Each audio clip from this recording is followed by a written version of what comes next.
5 साल पहले जिसने घमंड में छोड़ा, आज वही सामने बैठी थी अफसर बनकर।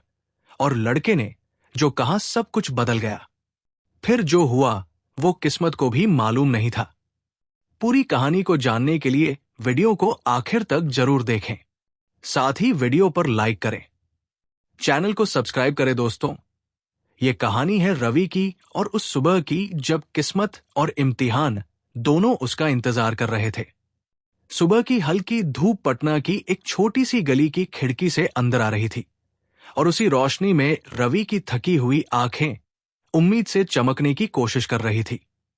उसने पूरी रात जागकर पढ़ाई की थी। आज उसका सरकारी नौकरी का इंटरव्यू था। उसके सपनों की, उसके पूरे परिवार की आखिरी उम्मीद मां खाट पर लेटी थी। सांसें थमी थमी सी लग रही थी और पिताजी अखबार के पीछे से बार बार उसे देख रहे थे, जैसे कह रहे हो, बेटा आज वक्त को बदल देना। रवि ने जूते मां की पुरानी चुनरी से साफ किए। बाल संवारे, उसके पास नए कपड़े नहीं थे, लेकिन हौसला चमक रहा था। उसने मां के पैर छुए। मां ने कांपते हाथों से माथा छुआ और बस इतना कहा, बेटा ये लड़ाई सिर्फ तेरी नहीं है, ये पूरे घर की लड़ाई है। रवि चुपचाप निकल गया। रास्ते भर दिल कांप रहा था, लेकिन चेहरा पत्थर की तरह शांत। इंटरव्यू सेंटर पहुंचा। पटना का पुराना कलेक्टेड ऑफिस। बड़ा सा बरामदा और दर्जनों लड़के लड़कियां अपनी अपनी बारी का इंतजार कर रहे थे। हर चेहरा कह रहा था, बस एक बार नौकरी लग जाए सब बदल जाएगा। रवि का नाम पुकारा गया। दिल जोरों से धड़का, लेकिन कदम नहीं रुके। वो चला धीरे धीरे उस हॉल की तरफ जहां उसकी किस्मत बैठी थी। जैसे ही दरवाजा खोला, सामने 3 लोग थे, 2 पुरुष और एक महिला। और उस महिला को देखकर रवि के पैरों तले जमीन खिसक गई। वो थी समीरा, वही समीरा जिससे रवि कभी बेइंतहा मोहब्बत करता था, जिससे शादी के वादे किए थे और जिसने 5 साल पहले घमंड में सब तोड़ दिया था। आज वही समीरा अफसर बनकर रवि का इंटरव्यू लेने के लिए बैठी थी। रवि ने एक पल आंखें झुका ली। पुरानी यादें तड़प कर उठी, लेकिन फिर खुद को संभाला।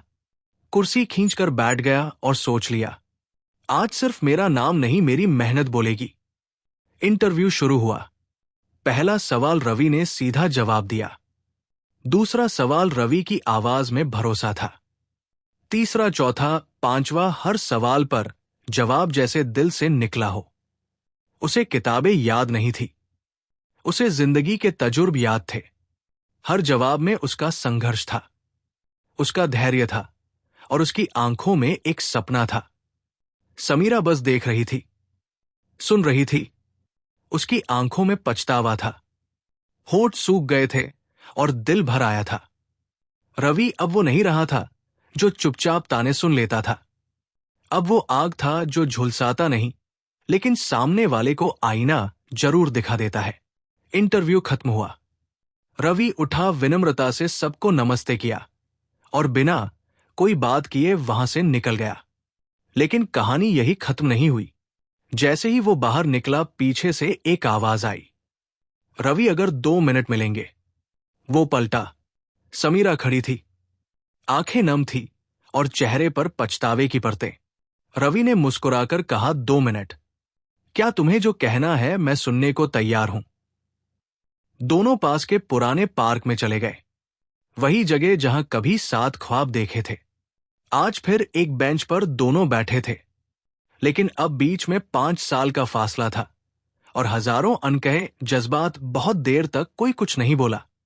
फिर समीरा की आंखें झुकी और वो बोली, शायद अब मुझे कहने का हक नहीं, लेकिन रवि तुम बहुत बदल गए हो और ये बदलाव बहुत खूबसूरत है। रवि सिर्फ मुस्कुराया और कहा, बदलना पड़ा समीरा, क्योंकि कुछ रिश्ते नहीं खुदारी तोड़ देते हैं, और जब खुददारी टूटती है तो इंसान को या तो बिखरना आता है या निखरना। मैंने दूसरा चुना। कुछ बातें कहनी जरूरी होती है और आज समीरा को भी कहना पड़ा। रवि, गलती मेरी थी और उससे भी बड़ी गलती ये थी कि मैंने कभी अपनी गलती को माना ही नहीं। रवि चुपचाप उसे देखता रहा। समीरा की आवाज कांप रही थी। वो बोली, जब हमारी शादी हुई थी मैं घमंड में थी। पापा ने दहेज दिया, जमीन दी, पैसा दिया। मां ने रोककर समझाया, तू बहू नहीं, रानी है। और मैंने वही मान लिया। मुझे लगा ये घर चलाना मेरी जिम्मेदारी नहीं, सबको मुझे झेलना पड़ेगा। मैंने तुम्हारे मां बाप को कभी अपना नहीं माना। तुमसे भी कभी वो प्यार नहीं किया जो तुम डिव करते थे। उसकी आंखें भर आई, होठ कांपने लगे। जब तलाक लिया और मां के पास वापस गई तो कुछ दिन अच्छा लगा। तुम जो पैसे भेजते थे उससे घर चल रहा था। लेकिन फिर एक दिन मां चली गई और मुझे पहली बार एहसास हुआ, घर सिर्फ दीवारों से नहीं अपनापन से बनता है। रवि की आंखों में भी नमी थी, लेकिन उसने खुद को संभाले रखा। समीरा बोलती रही, भैया भाभी ने मुझे बोझ समझा, ताने मारे कभी खाना नहीं दिया, कभी बात नहीं की। तब समझ आया कि जहां मैं लौटी थी वो मेरा घर नहीं था, जो छोड़ आई थी वही मेरा था। वो रुकी, फिर धीमे से कहा, नौकरी के लिए बहुत जगह अप्लाई किया, ना कोई रिस्पांस ना सहारा।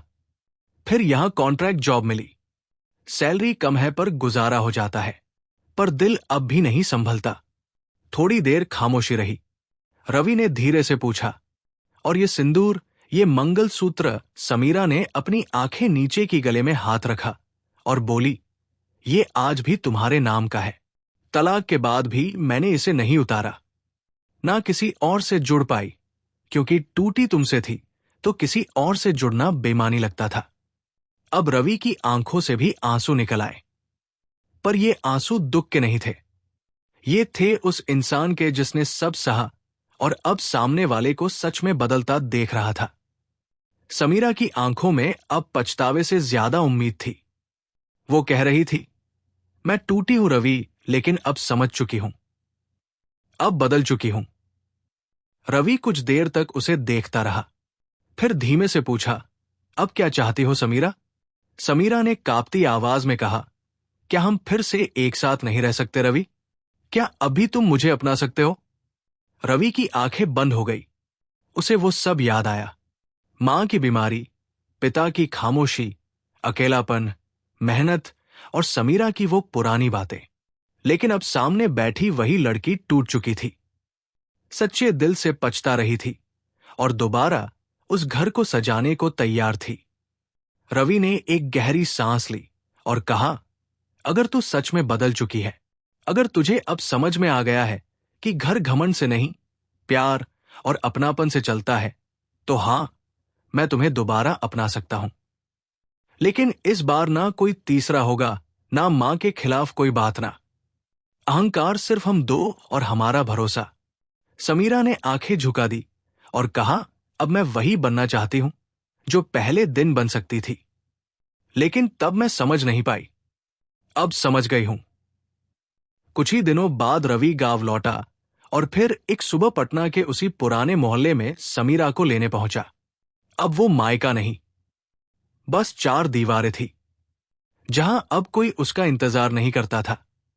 समीरा तैयार थी, वही सिंदूर, वही सादगी, पर चेहरा बदला हुआ था। झुका हुआ नहीं, शांत और समझदार दोनों साथ गांव लौटे। मां अब भी बिस्तर पर थी। जैसे ही समीरा को देखा, आंखें भर आई। समीरा दौड़कर उनके पैरों में गिर गई। मां, माफ कर दो, अब कहीं नहीं जाऊंगी, अब सिर्फ आपकी सेवा करूंगी। मां ने कांपते हाथों से उसका सिर सहलाया। बेटी, तू लौट आई, यही सबसे बड़ी दवा है मेरे लिए। उस शाम घर की रसोई में घी की खुशबू फैली। पापा मुस्कुरा रहे थे। मां की आंखें बार बार समीरा को देख रही थी और रवि वो कमरे के कोने में बैठा, आसमान की ओर देख रहा था। शायद कुछ रिश्ते टूट कर ही पूरे होते हैं। अगले दिन रिजल्ट आया। रवि का नाम मेरिट लिस्ट में था। सरकारी नौकरी पक्की हो गई थी। वो घर जो कभी चुप रहता था, अब हंसी और प्यार से भर चुका था। तो दोस्तों, ये सिर्फ कहानी नहीं, एक आईना है उन रिश्तों का जो थोड़ी समझदारी और माफी मांगते हैं। अगर आपको भी लगता है कि सच्चे पछतावे के बाद रिश्ते फिर से जुड़ सकते हैं, तो कमेंट में जरूर बताइए और हाँ, वीडियो को लाइक करें।